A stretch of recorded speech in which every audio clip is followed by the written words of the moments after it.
خسته نباشید. سلامات خوبی رسیدن خیر. سلام. سلام. سلامت.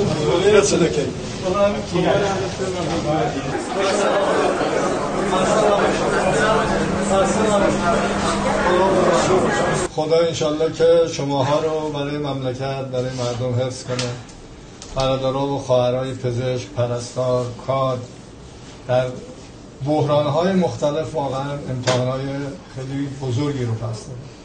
با افتخار و با سربلندی و هیچ وقت قابل فراموش کردن نیست، چه در جنگ، چه در کرونا، چه الانی که ما باش مواجهیم. دمتون گرم. سلامت باشید پدر. انشالله که خوب میشید. سلامت باشید.